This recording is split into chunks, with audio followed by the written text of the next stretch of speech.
I think we were a lot closer to overturning the election than we may have known at the time. And there were a number of officials that really stood their ground to President Trump in the Department of Justice. And these are a lot of them are political appointees who were put there by the Trump administration. And even they say at the time that he was going too far, that they were going to resign en masse if he were to go ahead with his plans to really put even further pressure on the Department of Justice to try to overturn election results in key states. And I think looking forward to this, my concern is instead of us trying to learn our lessons from this, a lot of people are trying to learn how to actually overcome the obstacles that President Trump faced. And so you have the Department of Justice and you have individual states that you really have to put your eye on and wonder, future presidents, are they going to overturn election results using more competent abilities in pressuring the Department of Justice and pressuring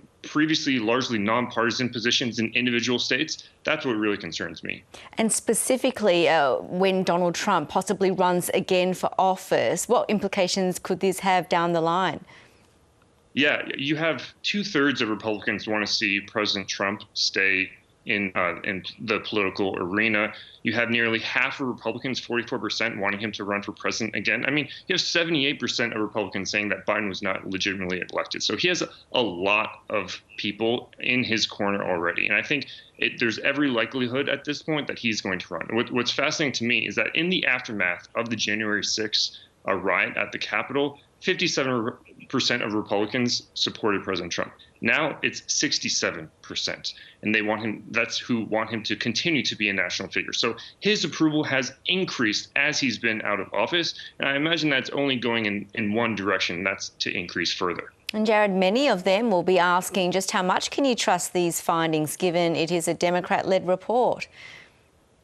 That's a great point. The Republicans, who are the minority on the committee, came out with their own report and their own findings. And what's remarkable is that they did not really object to the key facts of what the witnesses said. They just had a completely different take on it. It's a bit like a Rorschach test. They're looking at the same thing, but coming with a very different result. And they're saying because President Trump was not successful in overturning the election, because he did not have all those Department of Justice officials resign as they threatened to do, that in the end, there really isn't that much to complain about, and that he listened to his advisors. But that sort of flies in the face of what a lot of Trump administration officials themselves say was the reality.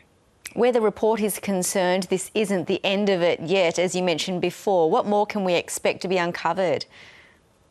I think the focus now really goes to the January 6th committee, and that's a House Select Committee. So this was a Senate report that we've been discussing, but there's now the House Select Committee, which, as we know, has 2 Republicans on it as well, not just Democrats. And so I think that's where we're going to see a lot more attention, because they're subpoenaing key Trump administration officials, key advisors to President Trump, and there really is going to be major legal battles. I think what's fascinating is that if you look at the Senate report, they really are not talking about breaking any laws. They're talking about how the Trump administration broke policies, not laws. Whereas January 6th, they're talking about laws and actual penalties for breaking those laws, including, I think, jail time. Jared Mondschein, thanks for talking to us. We look forward to that. Thank you.